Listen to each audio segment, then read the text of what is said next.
So this I don't know. I think so, because I prepared for that. Okay.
Das ist gut. Thank you, Hare Krishna. Well, Congratulations to you all for a wonderful festival yesterday, but my apologies for speaking on the same verse that you had 2 days ago, apparently. Verse number 36, I hope.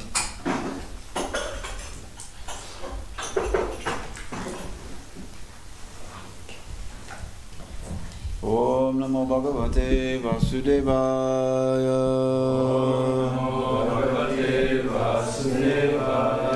Om Namo Bhagavate Vasudevaya.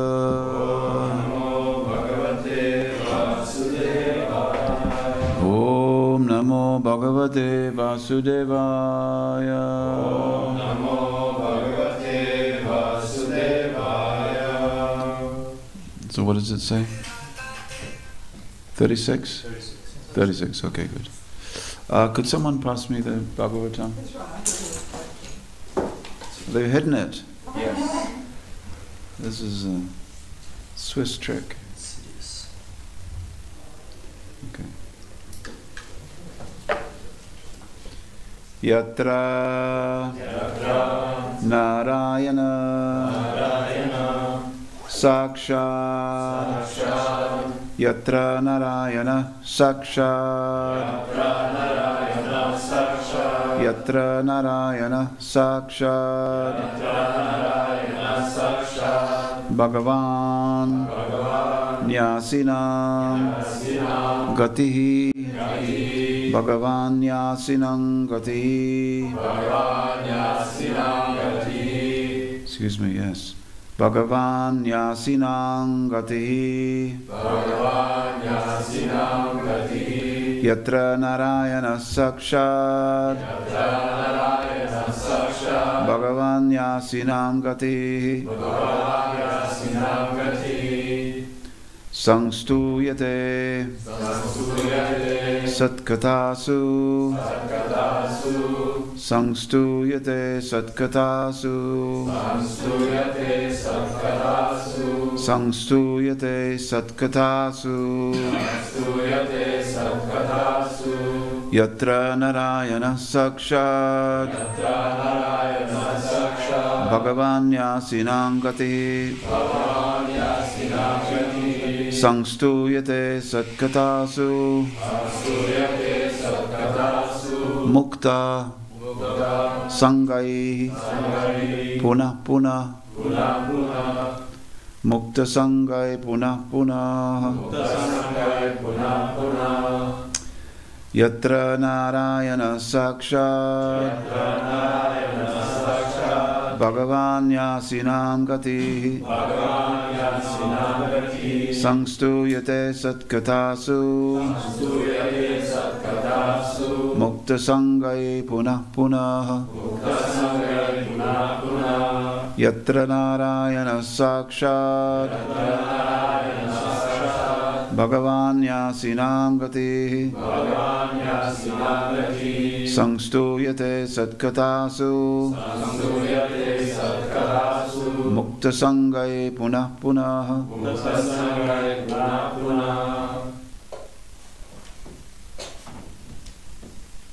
Yatra Narayana Sakshat Bhagavan Nyasinam Gatihi. Sangstuyate Satkatasu Mukta Sangai Punah Punah Yatra Narayana Sakshat Bhagavan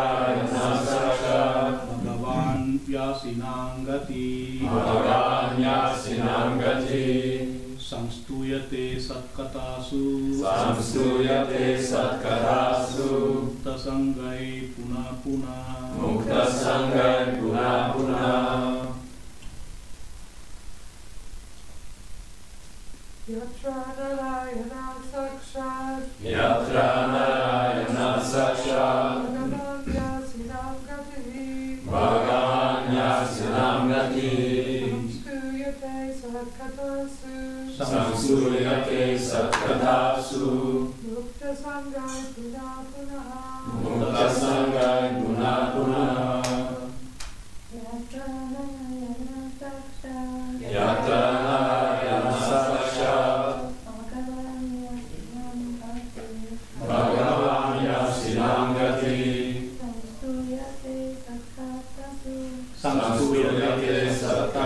Sakkatasu Mukta Sangai Punah Punah Yatra Narayana Sakshat Yatra Narayana Sakshat Bhagavan Yasinam Gati Bhagavan Yasinam Gati Samstuyate Sakkatasu Samstuyate Sakkatasu Mukta Sangai Punah Punah Mukta Sangai Punah Punah Yatra, Yatra where? Narayana, Lord Narayana, Sakshat, directly, Bhagavan, the Supreme Personality of Godhead, Nyasinam, of persons in the renounced order of life, Gati, the ultimate goal, Sangstuyate, is worshipped, Satkatasu, by discussing the transcendental vibration, Mukta Sangai, by those who are liberated from material contamination, Punah Punah, again and again. Translation: the Supreme Lord Narayan is present among devotees who are engaged in hearing and chanting the holy name of the Supreme Personality of Godhead. Lord Narayan is the ultimate goal of sannyasis, those in the renounced order of life. And Narayan is worshipped through this Sankirtan movement by those who are liberated from material contamination. Indeed, they recite the holy name again and again. Please repeat. The Supreme Lord Narayan is present among devotees who are engaged in hearing and chanting the holy name of the Supreme Personality of Godhead. Lord Narayan is the ultimate goal of sannyasis, those in the renounced order of life. And Narayan is worshipped through the Sankirtan movement by those who are liberated from material contamination. Indeed, they recite the holy name again and again. Now, who was here the other day when the purport was read to this verse? Were you all here? No? So we can read the purport? Yeah. Happily, okay. Purport. The Mayavadi sannyasis are missing the real presence of Narayan. This is because they falsely claim to be Narayan himself. According to the customary etiquette of Mayavadi sannyasis, they address one another as Narayan. To say that everyone is a temple of Narayan is correct. But to accept another human being as Narayan is a great offense. You were listening the last time. The conception of Daridra Narayan, or poor Narayan, an attempt to identify the poor with Narayan, is also a great offense. Even to identify Narayan with demigods like Lord Brahma and Lord Shiva is an offense. Yastu Narayanam Devam Brahma Rudradi Daivataihi Samatvenaiva Viksheta Sa Pashandi Bhavatruvam. One who considers Lord Narayan on a level with great demigods like Brahma and Shiva is immediately listed among non-believers. The fact is that by performing Sankirtan Yagya, one can immediately please the Supreme Personality of Godhead. Then Narayan himself descends and immediately is present. Isn't that amazing? Lord Narayan descends and is immediately present. Just think about that. In this age of Kali, Narayana is immediately present in the form of Lord Chaitanya. Concerning Lord Chaitanya, Srimad Bhagavatam states 11:5:32. Here we go. Everyone should know this on the tip of their tongue. Krishna Varanam Tusha Krishnam Sangopangastra Parashadam Yagyai Sankirtana Prayer Yajantihi Sumedasha. In the age of Kali, intelligent persons perform congregational chanting to worship the incarnation of Godhead, who constantly sings the name of Krishna. Although his complexion is not blackish, he is Krishna himself. He is accompanied by his associates, servants, weapons, and confidential companions. After all, human life is meant for pleasing Narayan, and this can be easily done by performing Sankirtan Yagya. Whenever there is congregational chanting of the holy names of the Lord, Gaura Narayan, the Supreme Personality of Godhead, in his incarnation as Lord Chaitanya, immediately appears and is worshipped by Sankirtan Yagya. In this verse it is said that Narayana is Nyasinam Gatihi, the ultimate goal of the sannyasis. The goal of those who have renounced the material world is the attainment of Narayan. A Vaishnava sannyasi, therefore, dedicates his life to serving Narayan. He does not falsely claim to be Narayan. Instead of becoming nirvaira, non-envious of other living entities, one who tries to become Narayana becomes envious of the Supreme Lord. Therefore, the attempt to become Narayana constitutes the greatest offense. Actually, when one chants or discusses the transcendental activities of the Lord, he immediately becomes non-envious. In this material world, everyone is envious of everyone else. But by vibrating or discussing the holy name of the Lord, one becomes non-envious and devoid of material hankering. Because of our envy of the Supreme Personality of Godhead, we have become envious of all other living entities. When we are no longer envious of the Supreme Personality of Godhead, there will be real peace, unity and fraternity in human society. Without Narayan or Sankirtan Yagya, there cannot be peace in this material world. Is that a simultaneously translation going on? Into Russian. So should I pause after every phrase?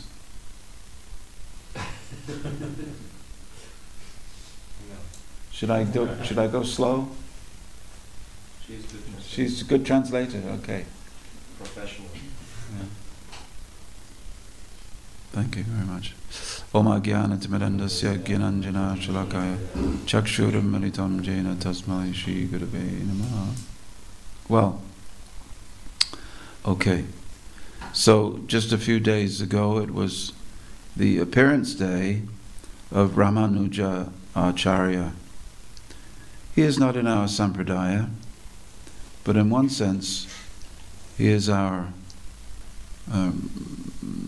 as Prabhupada once said, our brother Acharya. There was someone came to, an Indian man came to Bhaktivedanta Mana, and he came with his son, 8-year-old boy, and he said, bow down to the Swami. And the father said, Swamiji, when my son grows up, I want him to become your disciple. You know, sometimes Indian people are very direct like that. No preconditions. And so Prabhupada looked at him and he said, no. He said, when he grows up, he will be disciple of my brother. So when the boy grew up, he became a sannyasi in the Ramanujacharya Sampradaya. I probably just said it too when he was 8 years old. At the manner. So in one sense, we are all in this together. All 4 sampradayas. It takes all 4 sampradayas in Kali Yuga to make things work. We should be working together. And indeed, Jagadananda Pandit says that Chaitanya Mahaprabhu has taken 2 elements from each of the 4 sampradayas, combining it into this wonderful Gaudiya Sampradaya, which will save the world, Prabhupada says, in its darkest times. He said, provided we start farms. If there are farms, Prabhupada says, then millions of people will leave the cities and come to our farms. Unfortunately, if there is no farm to go to, then they will be confused, because we can't look after them here. I come from Bhaktivedanta Mana, and no sooner have we built another building to hold another 1,000 people, then another 1,000 people come. So we have decided that from now on we will not chant Hare Krishna anymore, because it's making us too successful and too many people want to come and we can't afford it. So we stop now. Okay, good idea? He just invited me. Come. I just then there another 1,000 people will come. So we have a problem. Anyway, in the Ramanujacharya line, the Chaitanya Sampradaya was predicted. Some beautiful stories there. There was a great devotee called Madhura Kavi. Actually, they have 12 devotees who were before Ramanujacharya. They were called the Alvars. And all they did was chant the name of Narayan, Narayan, Narayan, and to discuss his qualities and different pastimes. So a great devotee called Madhura Kavi, and he was in Vrindavan. And when he was in Vrindavan, he saw a light. He saw it looked like a star, but the star led him to South India. And he came to a particular temple, and there was a young child who would not speak, who would not eat, and his parents were very troubled, and they just left him at the temple. And he was sitting in meditation like this, just eyes closed, not eating, not sleeping, not speaking, for year after year after year. And everybody thought that he was a great yogi, great sage, but everybody was worried because they didn't know how to look after him. Okay, sitting under a tree. His name was Namalwar. And when Tamil means our Alvar.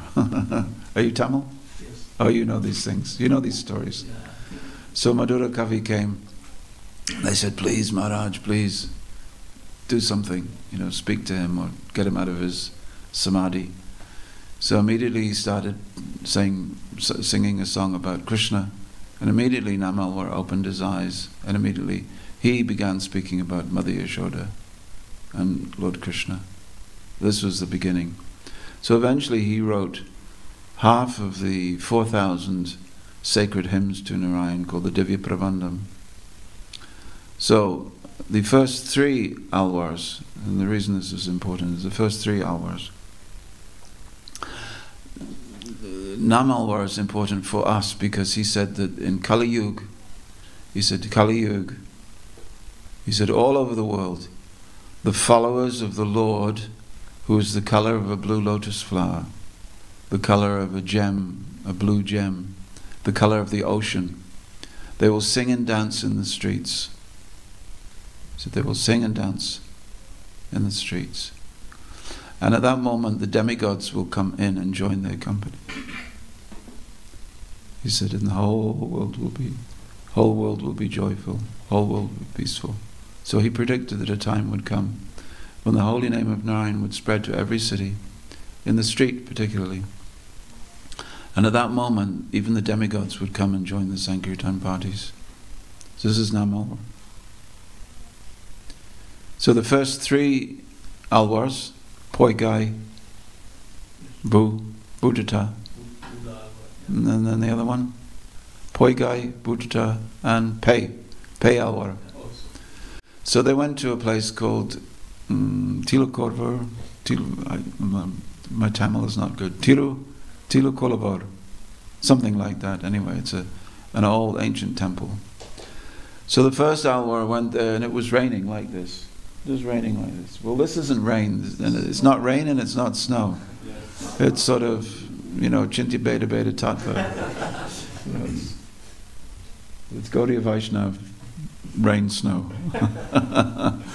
So the first Alvar went there, and it was just a little, in English we say porch, an opening to the temple, little alleyway, a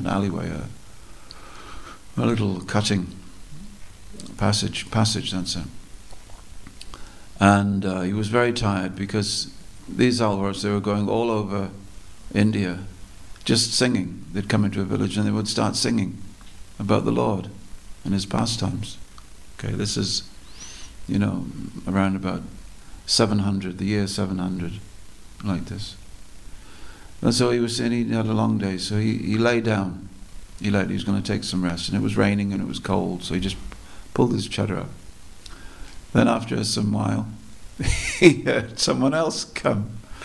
Just it happened that this was another pure devotee, Alvar, who had just come at the same time. We dream of an Alvar and 2 come along at the same time, like a Zurich tram. So he came along, And he said, is there any space? He said, yes, there is space. He said, there's room enough for one to lie down, but room enough for two to sit. So please come.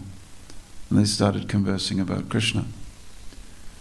And then after some time, they heard a noise at the entrance, and a third alvar came. I mean, what's the mathematical probability that they were traveling all over India and they arrived just at that time? He said, is there room? He said, yes, there's room enough for one person to lie down, two to sit, and three to stand up. So they all stood up. After a while, all three of them felt the presence of a fourth. And as they were singing, he said, do you feel the presence of a fourth person? Where is he? And they could not see because it was raining and it was dark at night. And then there was a lightning flash, and they saw the beautiful Supreme Lord Narayan was with them. So this story is told that when even just a few people gather and talk about the Lord descends into their company and will be with them. And we should not think that it is any the less for us, because Prabhupada at different times when he was leading kirtan, he said, did you see him? Did you see him? He was at Oxford, and he was glorifying Lord Krishna, and not many people came. He said, did you see him? He said, Narada Muni was here. Narada Muni, did you see him? He was laughing to see you all chanting and dancing. On another occasion, he said, did you see him? Did you see them? I said, what, Prabhupada? He said, Lord Shiva was here, Lord Brahma was here, standing at the back, dancing. See? So Prabhupada could see. And he saw so much that in London, when he started the first Radha Krishna deities, installed the Radha Krishna deities, when he was singing, he said, did you see them? And he had the devotees put two chairs, two Vyasasans, two little Vyasasans, one side of Radha Krishna, another side of Radha Krishna. They said, Prabhupada, who's this for? Is it for you when you're not here? He said, no. He said, it is for Lord Brahma and Lord Shiva. So when they come to the arti, they have somewhere to sit. Like, duh. Don't you know? Shiva Shuka Narada Premi Gada Gada. They come. This is Bhaktivinoda Thakur's vision. So, winding the story forward, we find when Chaitanya Mahaprabhu was at the Srivas Angan, we find that all kinds of spiritual personalities were there. And Bhaktivinoda Thakur, he's singing that song, and Prabhupada has us singing that song every day. It's a song of Arti to Lord Chaitanya Mahaprabhu, but it marks the occasion known as Mahaprakash, when all the great divine personalities were there, and in the middle was, as Prabhupada says here, Gaura Narayan, or the Golden Narayan. So it is not an ordinary thing. Prabhupada said one time, he said, when you're in book distribution, he told this to a devotee in America, he said, when you're in book distribution, he said, behind you, you will hear the sound of footbells.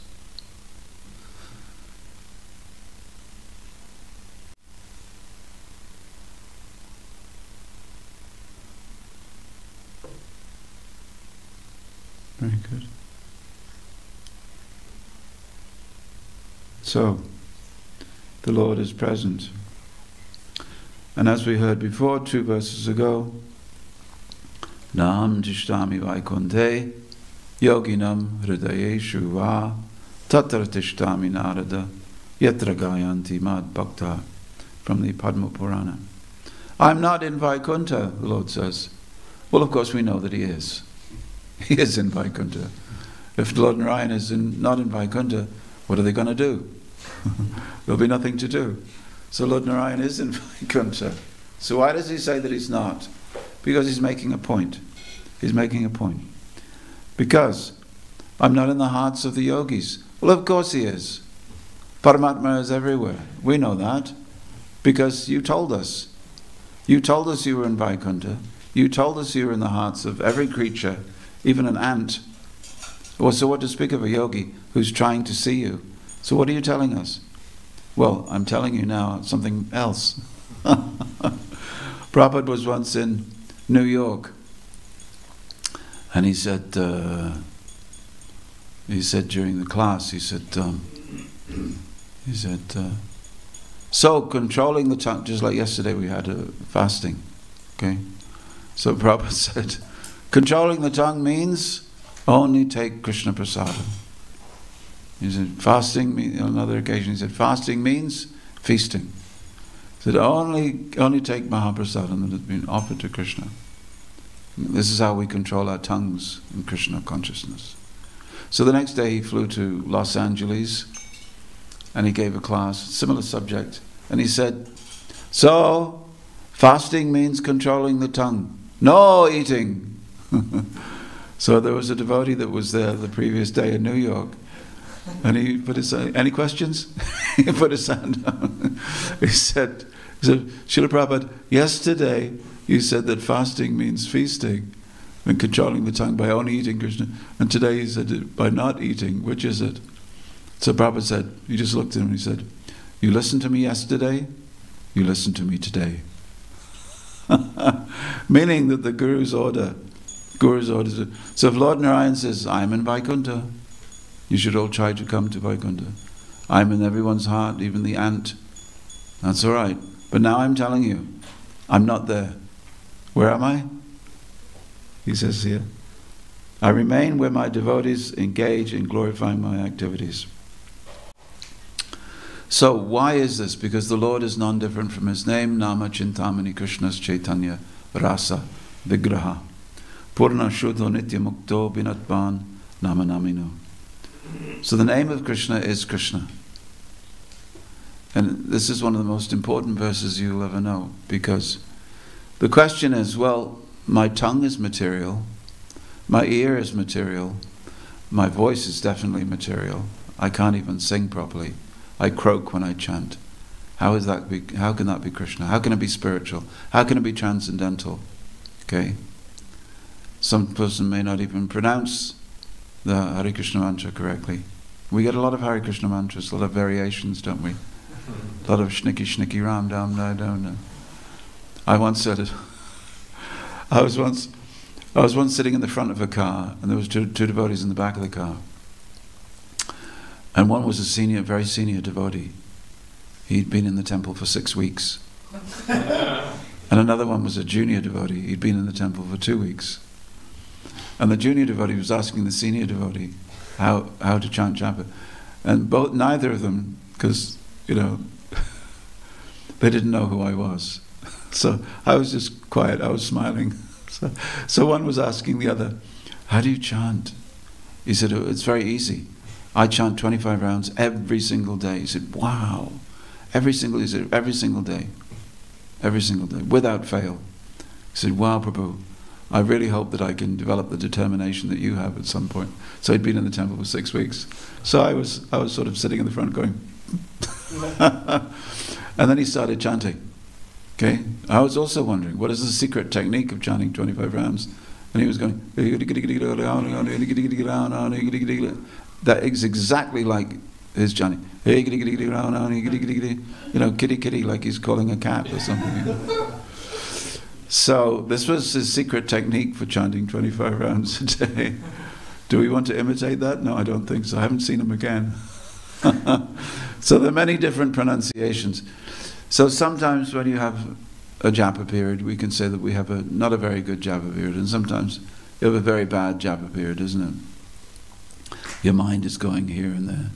Usually if we have a feast the day before, and we have lots of sugar, then our mind is going this way, this way, Zurich, Amsterdam, this way, Russia, anywhere but on our japa.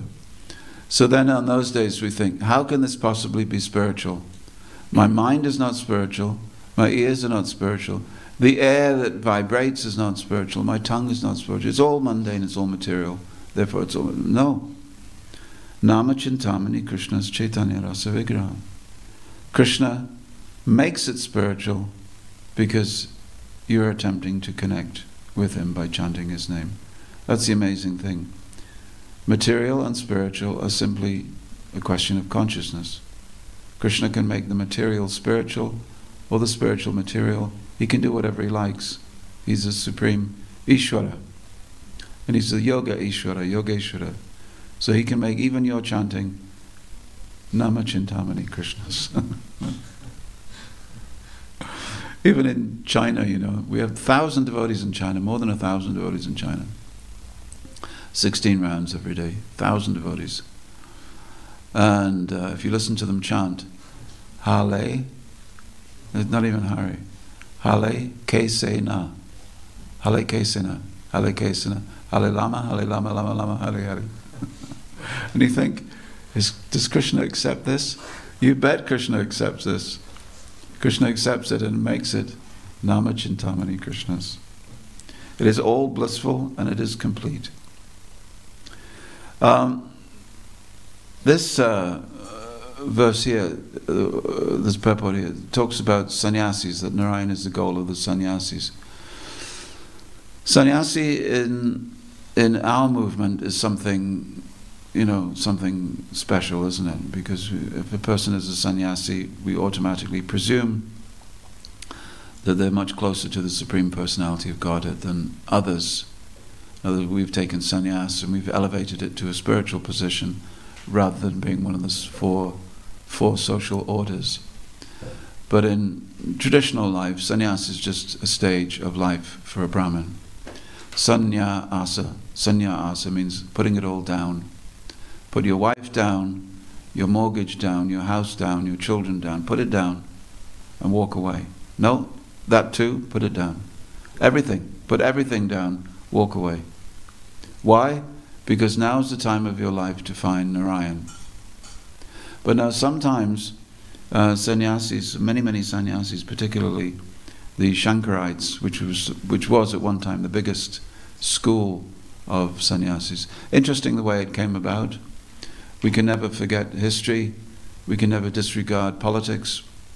Because what happened was, sannyasis were always walking. Sannyasis don't have any mats, they don't have temples, they don't stay in one place. The only time they stay in one place is Chaturmasya, the 4 months of the rainy season, where when the weather is like this, even in India, it gets cold. You sometimes see people from Tamil Nadu, and they come to Zurich, and on a hot day, they're wearing a woolen hat and 3 chaddars, because Tamil Nadu. My son was just in Kerala last week, and what is it? What was the temperature? 98 degrees Fahrenheit, but what was it? 35, 36, 40 sometimes. So very, very hot, and coming here is cold. I'm okay with the cold. Anyway, they were crisscrossing India, wandering everywhere, teaching, and this is traditional.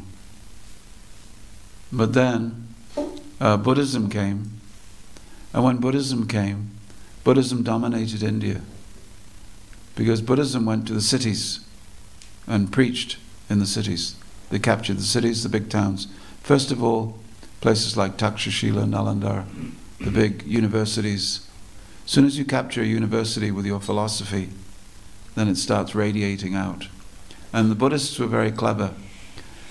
In the morning they taught Siddhanta, and in the afternoon they taught a trade.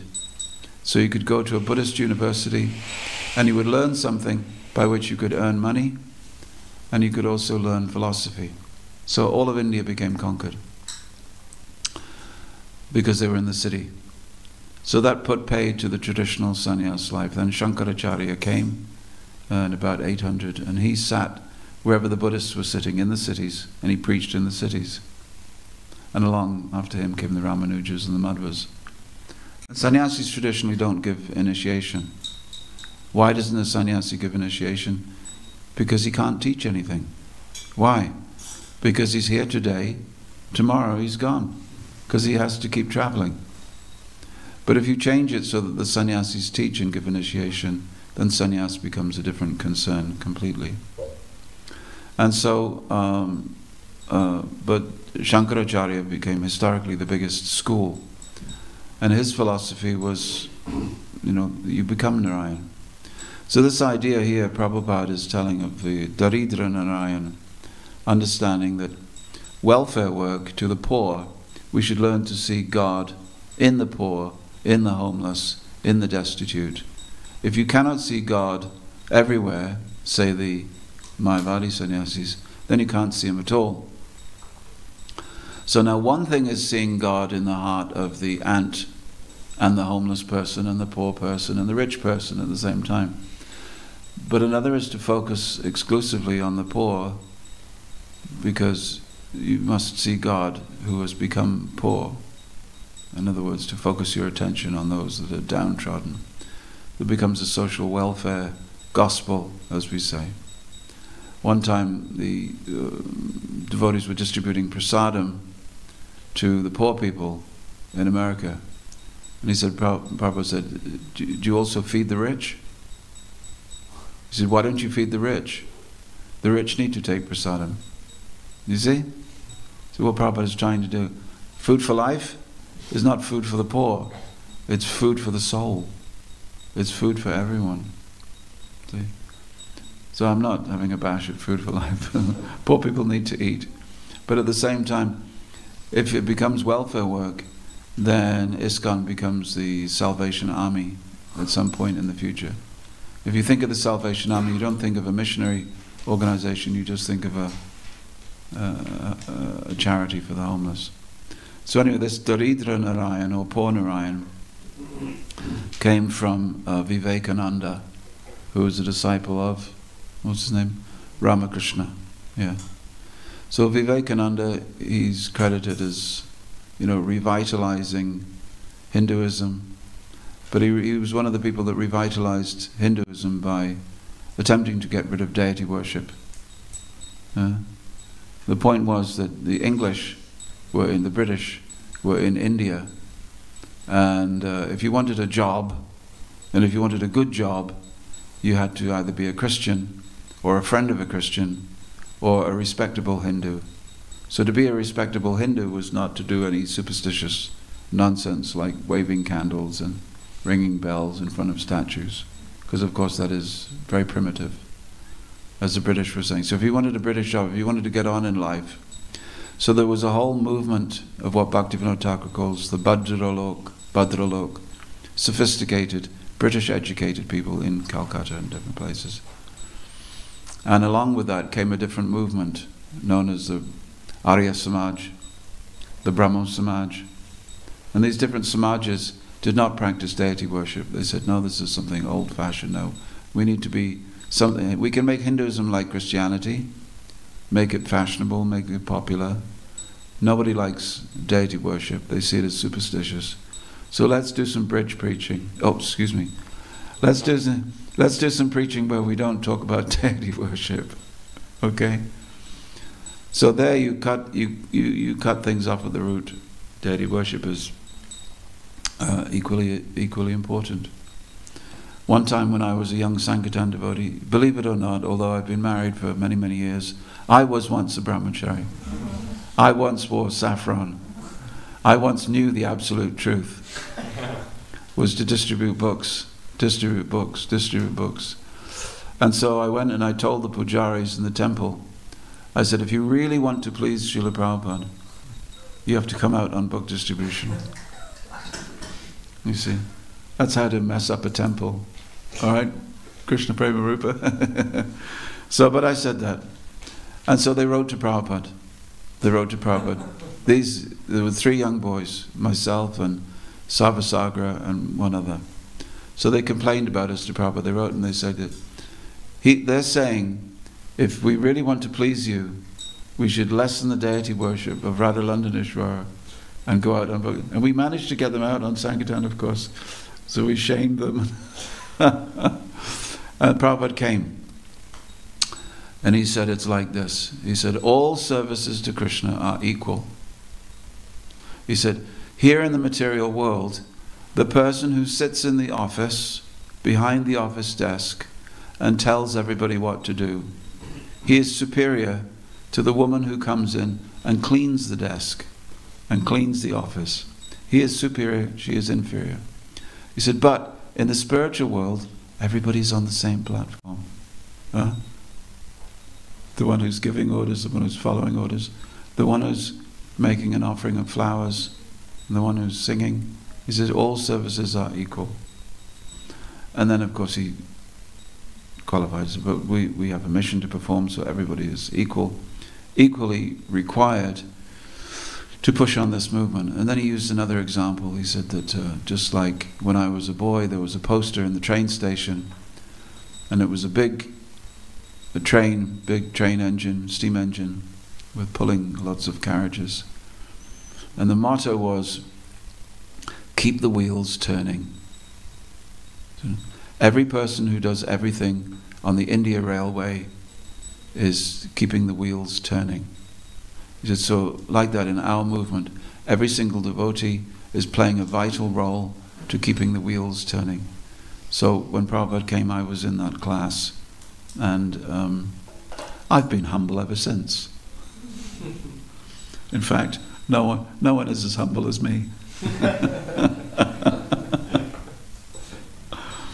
So sometimes we need to be crushed by the Guru, and we should think ourselves very fortunate. Very interesting. So Mayavadis follow a particular code. Prabhupada was in Vrindavan, and they saw a Mayavadi sannyasi walking along the road. And Prabhupada looked at his disciples and he said, why have you not bowed down? Why did you not bow down? And they said, Srila Prabhupada is Mayavadi sannyasi. He said, no, he's a sannyasi. Bow down. Bow down. He said, if you don't bow down, you can fast the rest of the day.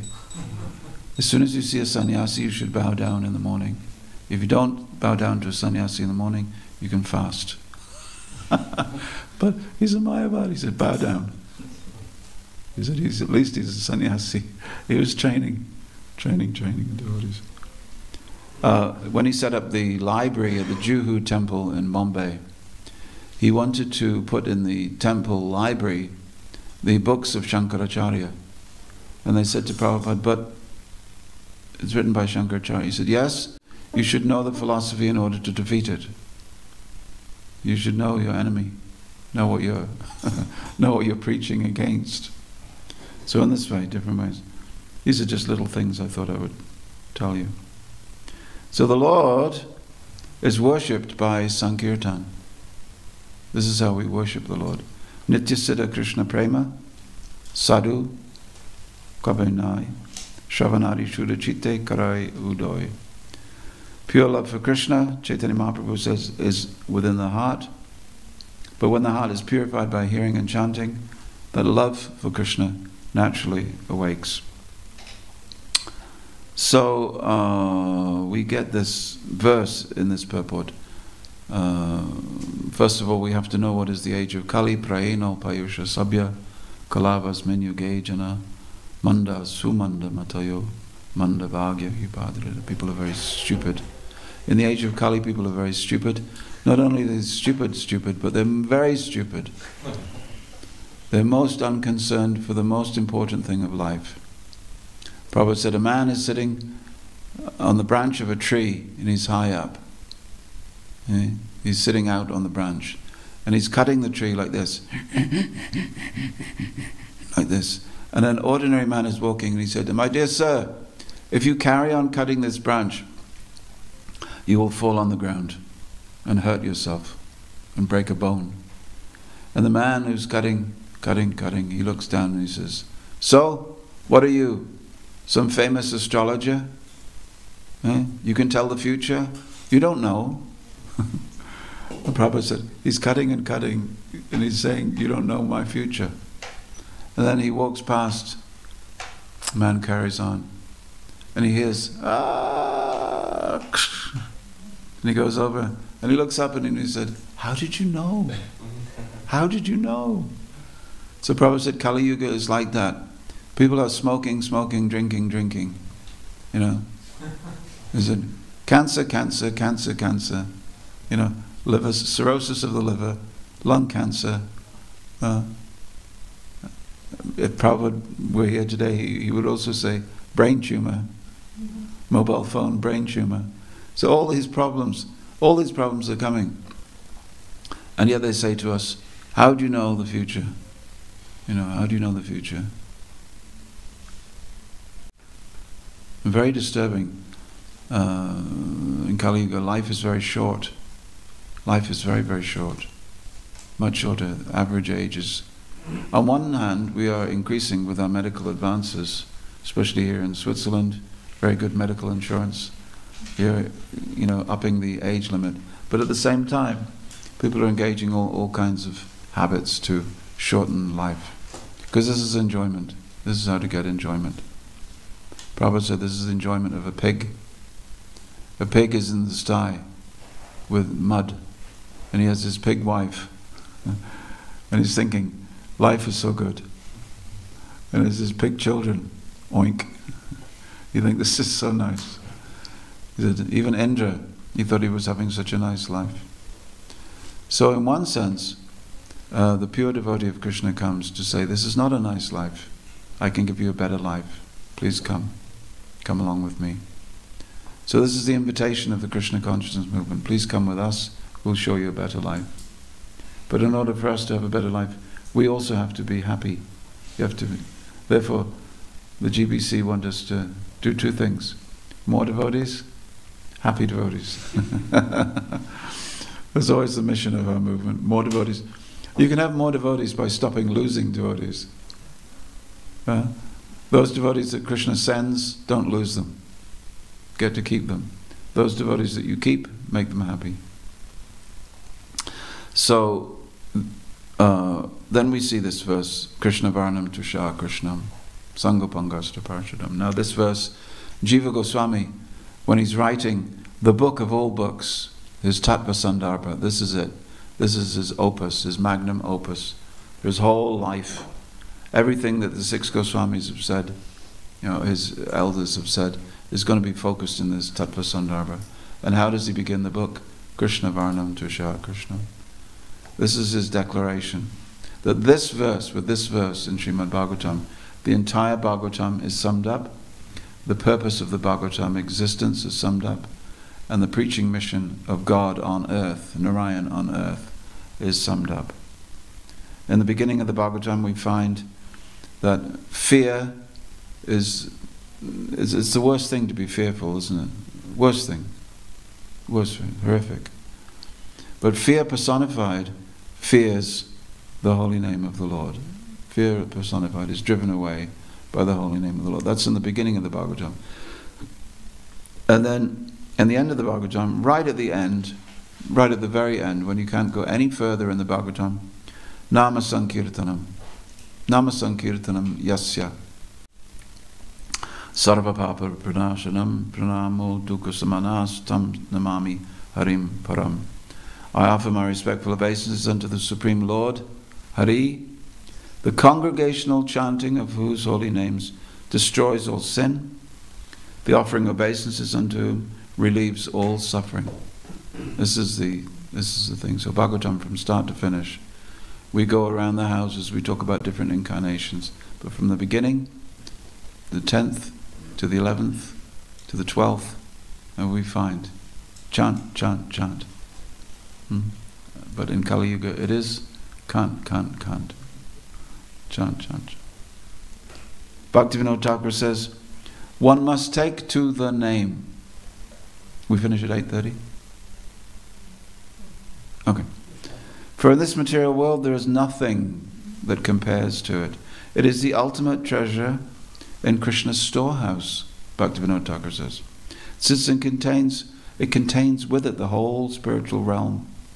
The particles of spirit, who are parts and parcels of Krishna, have in illusion come into this world of dull matter, and the holy name, containing all aspects of Krishna and the full power of Krishna, has come into this world just to deliver those spirit souls. One should know that everything in the world, other than the jiva and the holy name, are without substance. Now Lochan Das Thakur, who wrote the Chaitanya Mangala biography of Lord Chaitanya, Lochan Das Thakur, Isn't he the one that sings? No. Kamala Dala Jala, is that Govinda Das? Kamala Dala, is that Govinda Das? Okay, yeah. So Lochen Das also writes songs.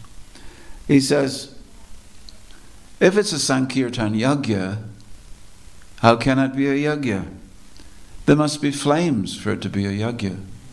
There must be a kund for it to be a Yagya. There must be ghee, and there must be a spoon. So how can it be the Sankirtan Yagya? And then he says, the ear is the kund.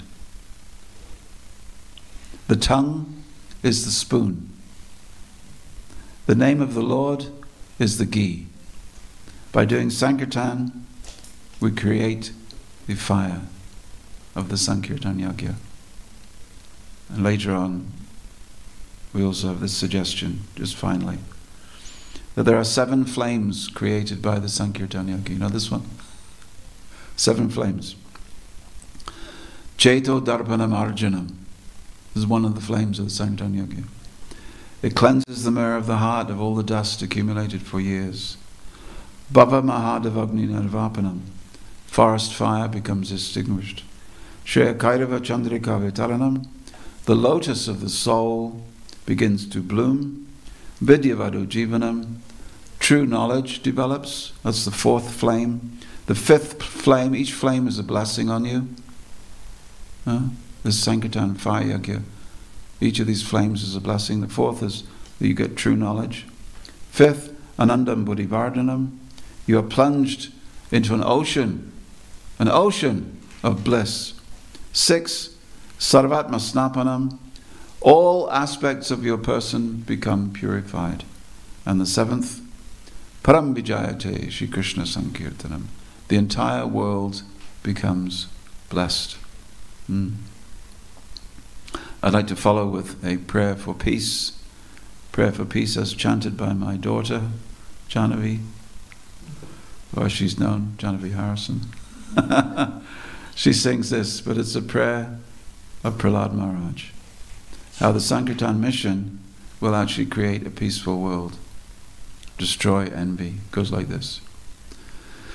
Swasyastu Vishvasya Kala Prasidatam Dhyayanti Bhutani Shivam Mitodiya Manascha Bhadram, Bhajata Dadhokshaje Aveshatam no Matirapya Toki.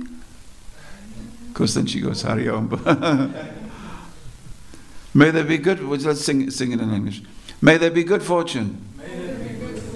Throughout this universe. And may all envious persons be pacified. May all living entities become calm. By practicing bhakti yoga.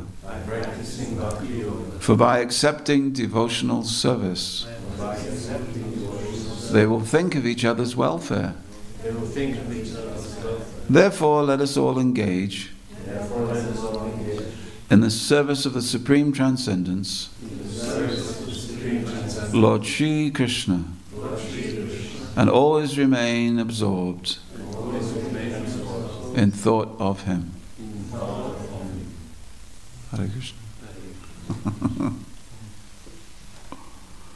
Wonderful, isn't it? Let's just fast and carry on Krishna Katha. I think not. All right, should we finish? Any questions? I think we've run out of time now, haven't we?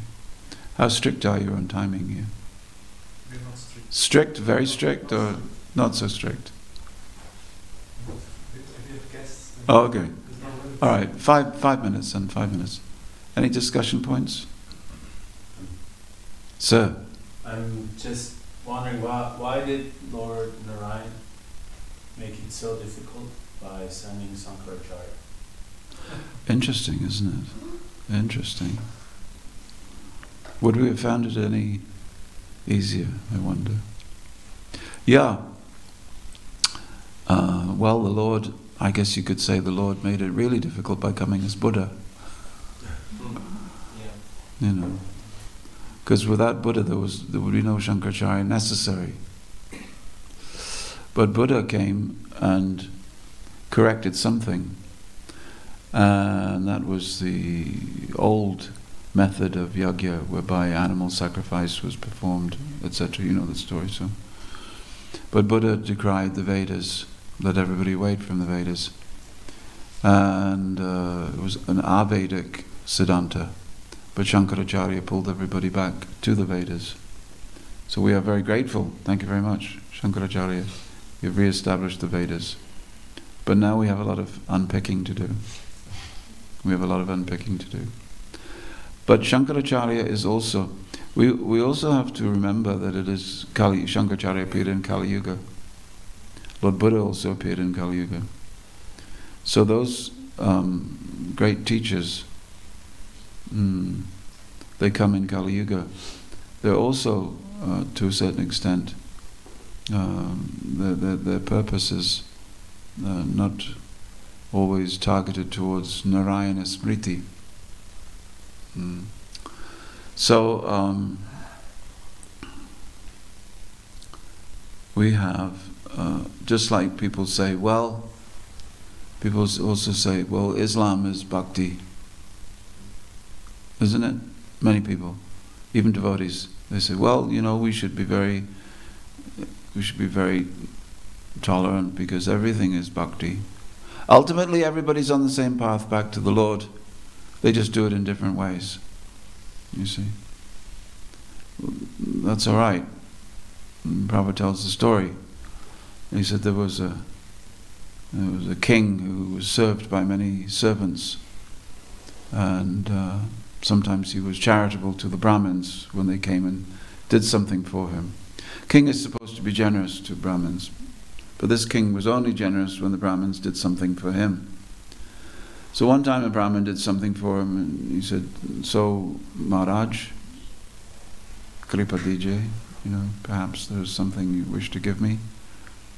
And he said, I want to see whether you're a Paka Brahmin. I want you to pass my test. I want you to sit in the river all night, and let me see if you are Paka Brahmin in control of your senses. So this is in the river, Your Majesty, all night? Wow, that's hard. He said, well, don't expect me to give you any reward if you're not a proper Brahmin. If you're a proper Brahmin, you can control your senses, no? So, there's the river. Go ahead.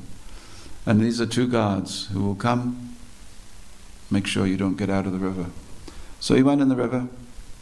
Hare Krishna, Hare Krishna, Krishna Krishna, Hare Hare.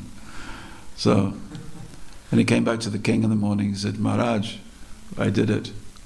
And he turned to the guards and he said, so, did he do it? He said, yes, Your Majesty. He said, did you have your lantern on all night? You had they had a little fire to keep themselves warm because they were cold. You know. Did you have that on all night? He said, yes, it was on the riverbank. He was in the middle of the river.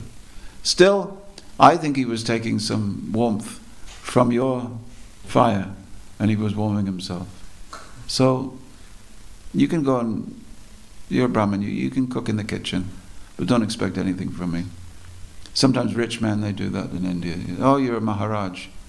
Maharaj is a synonym for Brahmin. So the Brahmin comes and says, oh, Maharaj. One time I was in an Indian man's home, and there was a Maharaj, a Brahmin, from a Brahmin family. He was cooking in the kitchen. And the rich man said, there was a knock on the door. And the rich man said to the Brahmin in the kitchen, Maharaj, go and answer the door. Not quite the right relationship. Anyway, so this king, he said, Jao, go to the kitchen, you know, chop some vegetables, do something. Be a useful Brahmin. Anyway, so then the next day the king was going hunting, and he wanted to take a snack along with him, take his tiffin. So he said, is it almost ready? And the Brahmin said, is rice ready? He said, yes, Your Majesty, the rice is just now coming. Half an hour later, the king said, is it ready yet? He said, yes, just coming, Your Majesty, just coming. Half an hour went by, he said, is it just coming? Just coming, just coming. The king went to the kitchen. He said, what are you doing? And as Prabhupada tells the story, he says there was a fire burning here, and he's got 3 bamboo poles, 3 bamboo sticks, and at the top of the 3 bamboo sticks, near the ceiling, is the pot. Pot of rice. And the king says, "What are you doing?" He says, "Your Majesty, Maharaj, I'm cooking." Fire is here, rice is there, very soon it will be finished, I keep telling you. He said, "How are you going to cook the rice with a fire 1 kilometer away? How are you going to do this?" He said, "Majesty, how am I going to warm myself with a fire on the riverbank?"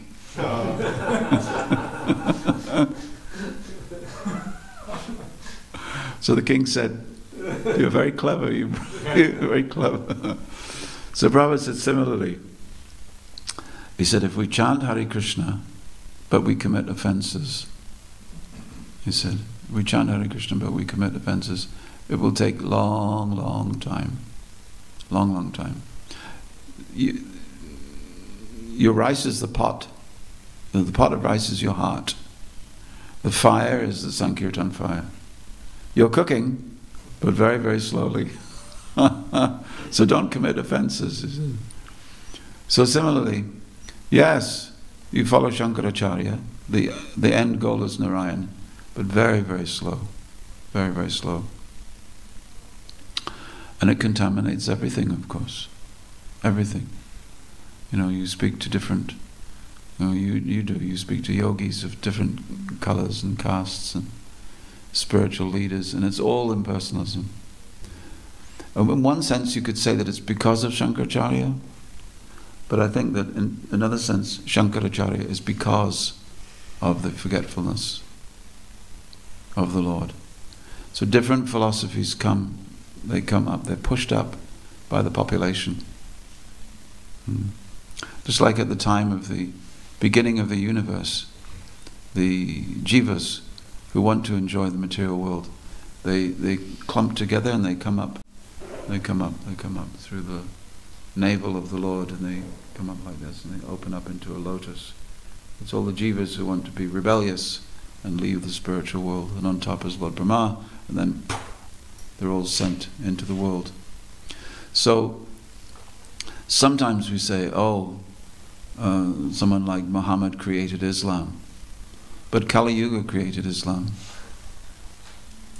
Kali Yuga creates these persons like Shankaracharya and Muhammad and different persons. So as devotees we have to say, yes, our enemy is not a particular leader or a particular prophet or a particular speaker, but our enemy is ignorance, and therefore we have to counter that. So when anyone says, Shankaracharya, yes, he's a problem, it's true, he's a problem. But I think that there are many, many people, just like Daridra Narayan, Prabhupada was, all his time with us, Prabhupada was talking about Mayavadi, Mayavadi, Mayavadi. Not one person, not one single devotee out of Prabhupada's 4,500 disciples had ever met a Mayavadi. We didn't know who Prabhupada was talking about. Daridra Narayan, we didn't know that referred to Vivekananda. Prabhupada would say, so, the Mayavadis, they say, who's a Mayavadi? I'm a young person, I'm 18 years old, I'm living in New York. Who's a Mayavadi? We didn't know. But Prabhupada was preparing us for a time then when we would meet different philosophies represented by different people. So yes, it has this word debilitating. Gradually the gravity of impersonalism sucks the life out of Krishna consciousness. And we have to be careful that it may suck the life out of the Krishna consciousness movement, unless we're very, very careful to know different philosophies and know what we ourselves actually believe in. And therefore, Srila Bhakti Siddhanta Saraswati, either before initiation or just after initiation, the disciples had to learn the Dashamula Shiksha. Prabhupada was also concerned that his disciples, they were reading his... First problem was that they weren't reading his books. They were selling them, but they weren't reading them. He said, if you read what you've sold, he said, I'm not printing these books just for you to sell. That's not the point. I'm writing these books for you to read. Are you reading them? When I was a young devotee, I was told, far, far higher than sitting down for an hour and reading Prabhupada's books is to sell the same books for an extra hour. That's what I was told. That's what I was told. We say, wow, no. It's a miracle I'm still here. A miracle. Eventually I managed to read a book.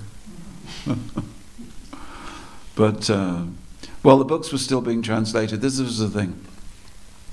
We had a few of Prabhupada's books, but not many. The Bhagavatam was still being translated. When I became a devotee, I think we had 2 cantos of the Bhagavatam, and a third was just coming through, but there was only 1 copy of it somewhere in the temple. Somebody had it, maybe the temple president or something. And we had to wait 2 years to be able to read the Chaitanya Charitamrita, and no one knew, really, the members of the Panchatattva, really. No one, we knew the story of Lord Nrsingadev, but not really, because it wasn't there. I can remember Prabhupada telling us the story of Lord Nrsingadev in March 1977. So I joined in 1974 in summertime, and in March 1977, that was the first time I was hearing the story of Lord Nrsingadev. Can you believe it? Because Prabhupada hadn't written it. How would you know? How would we know anything? So the whole movement was running on nothing. It's like, when people get an electric vehicle now, and they look at the needle is dropping and they've got no more charge. They call it range anxiety. Now for electric vehicle drivers, there's no more energy. Oh, petrol then, okay, normal example, petrol. You got no more fuel in the tank. So we were running on empty. So Prabhupada's concern was that we read the books. So then we, in 1977, Prabhupada passed away, and 1978, 79, 80, 81, 82, fabulous. 82, then our problems began. Those who were initiating after Prabhupada began to fall away. 82 to 86, big problem. And everybody started reading Prabhupada's books to try to understand what went wrong. What went wrong? What did we do wrong? Okay. And different people read different things. So some people read this in Prabhupada's books, some people read that in Prabhupada's books. Interestingly, one devotee was married and he wanted a second wife. There was a time in ISKCON when men were interested in having a second wife. I wonder why. So he came to so he thought that he'd read Prabhupada's books, and in different parts of Prabhupada's books, Prabhupada talked about the Vedic tradition. Sometimes a man can have 2 wives, etc., like that. So he took all this. There was no internet in those days, no search engines, no Google. He had to do this very laboriously, writing it down by hand. Okay. So then he had it typed up. Then he brought it to Prabhupada. And he said, Prabhupada, I hope you don't mind, but I would like to take a second wife. And then he handed Prabhupada a manuscript of all the bits from Prabhupada's books where Prabhupada said it's all right to have a second wife. So he's trying to convince Prabhupada using his own words. And Prabhupada just looked at it, and he looked at him, and he looked at the paper, and he looked at him. He said, this is how you want to use my books? In other words, this is what you find? You read all my books and this is what you came out with? He said it is like someone listens to the Ramayana. Someone listens to the entire Ramayana over 7 days. Okay? Listens to the whole Ramayana. And he gets to the end of the Ramayana and he asks the question, he says, who was Sita married to? He said, Prabhupada said, he's heard the Ramayana for 7 days and he asks this question like, who is Sita married to? He says, don't be like that. He said, don't read my books and then forget everything. Read my books and remember. So, for this reason, Prabhupada, even when he was here with us, he said that I want them to read the books and I want them to be tested. So that's why he said Bhakti Shastri and Bhakti Sarvabhauma, Bhakti Vedanta, like that. So it took us years and years and years, and it's still taking us years and years and years to have that officially as part of our educational system. We should do it sometime. All right, Hare Krishna, we've gone on too long. So let's push back Kali Yuga. Let this be the movement that pushes back Kali. I don't see any other movement doing it, do you? It's absolutely incredible. I don't travel that much, but when I do travel, I'm absolutely amazed to see how devotees thrive in different places. You know, that just practice Krishna consciousness in the most hostile circumstances. Sorry, I didn't quite answer your question, but we went around. We made a ferry. So it is the most amazing thing. So it may be that the Krishna consciousness movement is not the movement that's going to bring Harinam all over the world. It may be that Lord Chaitanya Mahaprabhu is not the incarnation for the age. But as Prabhupada once said, he said, if that is not true, then please share your opinion. Give me your idea of who it is and what it is. If you have a better idea, we will follow that. But until then, this is the movement. This is the incarnation of Godhead for the age. Let's go with that. Hare Krishna. Srila Prabhupada ki jai. Thank you for the extra minutes. Thank you. So now you know tomorrow when you give class you can go on. Thank you.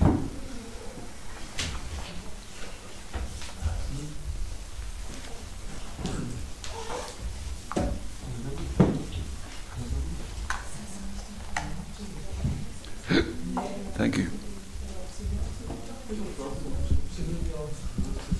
My feet are jammed.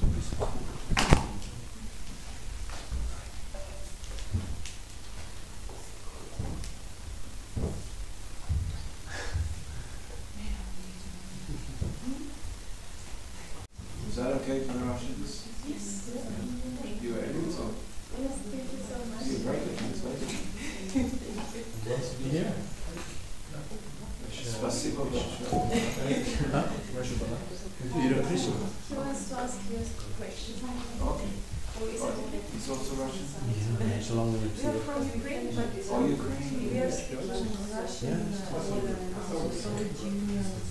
Actually, everyone asks why Ukrainians all speak Russian. So it was Yeah. sometimes easier for some people to understand Russian than Which part of Ukraine?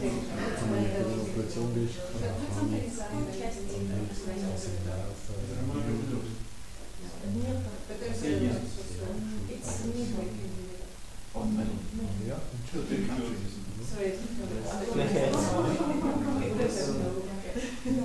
So yeah. Slowly.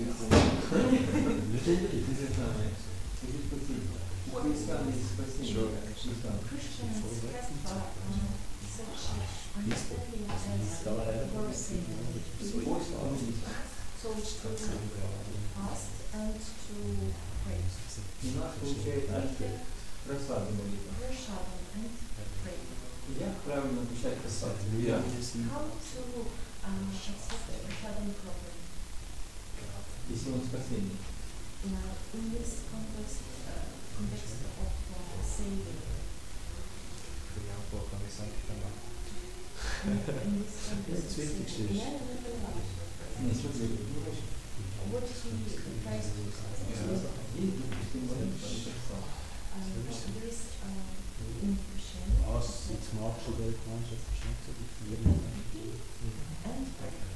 there is in Christianity and prayer.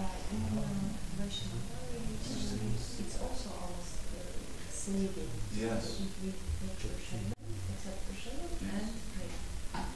How can we accept Hashem in proclamation? Really say for our spiritual purpose? Yeah, good question. Well, yeah, there is, of course, the song that we sing. Во-первых, это та песня, которую мы поем. This is our meditation. Это наша медитация. That the body is Что тело, ignorance, оно невежество. but this prasadam Просад is no different from Radha. не отличен от Радхи Кришны. So in Christianity you have В the христианстве sacrament, святая, святой the причастие. wafer and the wine. Когда они причастие, когда они делают кусочек хлеба и Yeah. запивают. So we also have У нас также есть prasadam такой as the grace of the Lord, как милость Господа. the mercy of the Lord.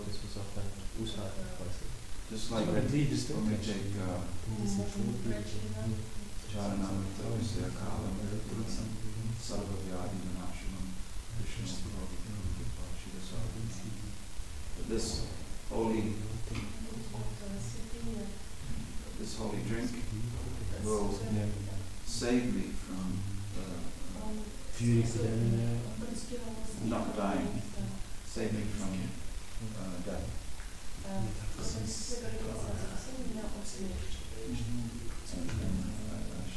Will save me from samsara. Получается, я допустим. Набрал просаду. Набрал. Пошел, съел.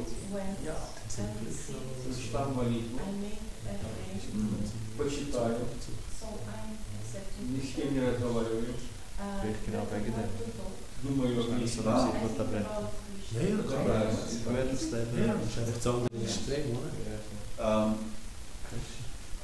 Long time ago, during prasadam, we would one person would read Krishna Bhakti.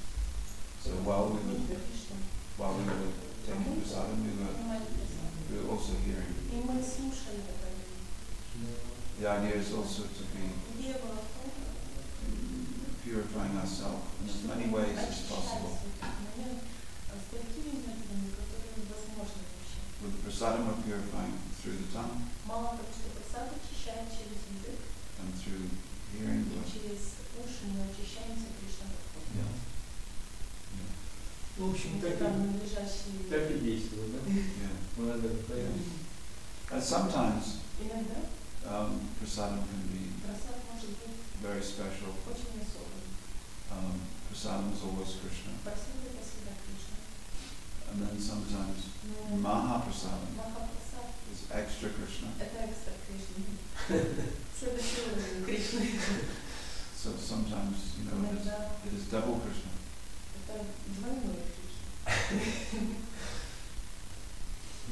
Hare Krishna.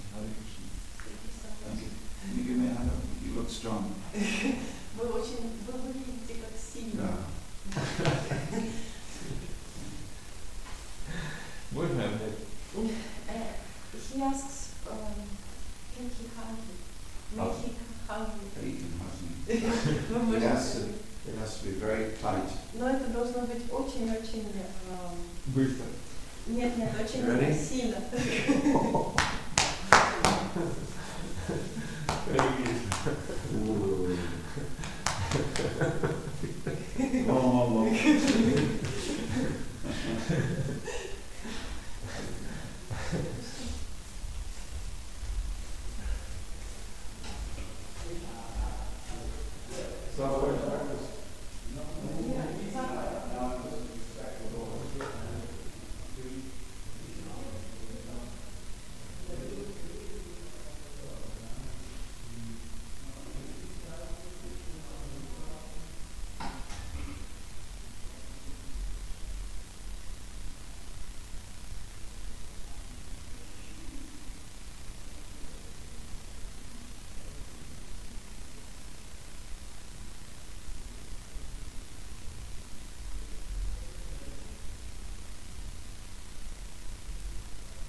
университета Упсала 7 сентября 1973 года в Стокгольме, Швеция.